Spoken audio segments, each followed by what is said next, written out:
Olá amigos, bem-vindos à quinta edição do PPP News. Hoje conversaremos com o Dr. Leandro Bissoli sobre os eventos que marcaram a descoberta do monitoramento dos programas secretos dos Estados Unidos, do tráfego da internet e das redes de telecomunicação.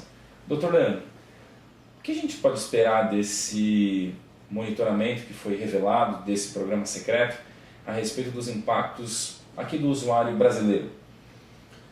Bem, Vitor, de certo modo era já, vamos dizer, sabido, eu não diria se seria a palavra certa, mas já era constatado que esse monitoramento existia desde 11 de setembro, o ato patriótico e assim por diante.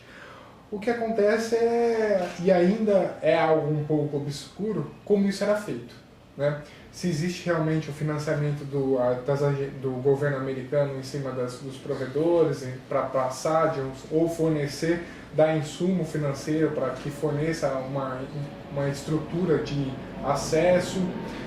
Mas eu acho que para nós aqui, brasileiros em si, o que é o grande ponto que nos interessa é como nós estamos carentes no que diz respeito à tecnologia da informação. Algo brasileiro. A falta de investimento do Estado no que diz respeito à indústria da tecnologia e da comunicação. Somos dependentes, né? Se você observar as próprias operadoras que têm aqui o serviço no Brasil, não são brasileiras.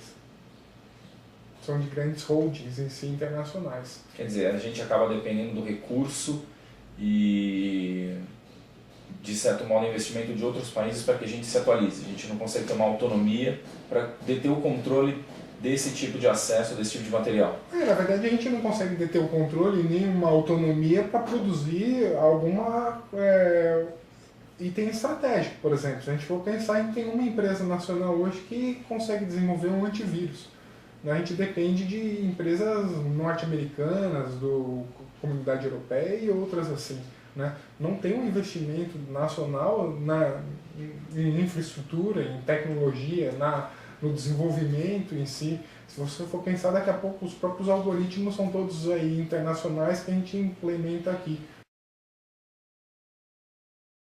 Outro ponto que me assusta, que também começou a surgir por conta do caso do Snowden, era aqueles assuntos que eles falavam que o provedor agora, que queriam até ajustar o próprio Marco Civil, fazendo com que o provedor armazenasse os dados aqui em território local, nacional. Cara, isso não funciona, né? A gente sabe que não é dessa maneira que vai ser resolvido esse problema, né? Se a gente fosse voltar um pouco para o governo e falasse, pessoal, e aquele projeto de lei de proteção de dados pessoais, que não saiu ainda como um projeto de lei, aonde que está parado? Né? Por que vocês não realmente andam um projeto desse, de proteção realmente de dados pessoais? Falta do interesse do próprio Estado. Né? Ou até mesmo ele acaba priorizando outras questões, acaba ficando em segundo plano. Mas é interessante comentar que não é porque você obriga que os dados eles fiquem no Brasil que de alguma forma isso terá uma eficácia. Com certeza. Pela facilidade de troca de informações e de interconexão com outros países, então acaba ficando uma medida como se fosse uma letra morta. Já que estamos à mercê de forças externas nos nossos meios de telecomunicação, em especial a internet, para que outros estados ou outras instituições tenham acesso aos dados que trafegam, quais dicas são interessantes para os usuários se precaverem de, por exemplo, não transmitir informações muito sensíveis ou tentar se resguardar ao máximo, já que pode alguém estar escutando ou estar sabendo do que você trafega na internet? Bem, como aquela regra geral que nós mesmos falamos em muitas palestras e outras atividades, primeiro, conhecer o serviço que você está entrando.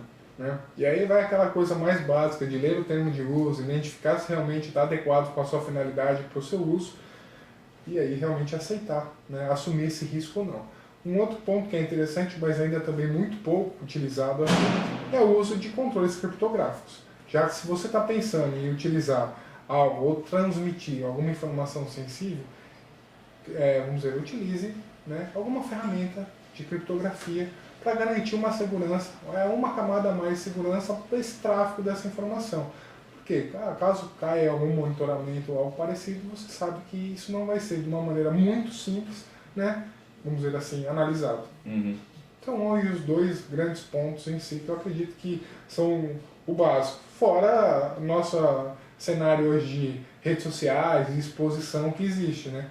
Cuidado, né? Nós não sabemos quem nos acompanha no mundo digital. Então, internauta, fique atento que pode alguém estar de olho no que você está fazendo. Então, tenha cuidado com o tipo de informação que você insere nesse meio ou que você publica para evitar que outras pessoas tenham conhecimento e que fatalmente prejudicariam a sua privacidade. Agradeço ao Dr. Leandro Bissoli pela conversa, agradeço a audiência, até uma próxima. Até mais.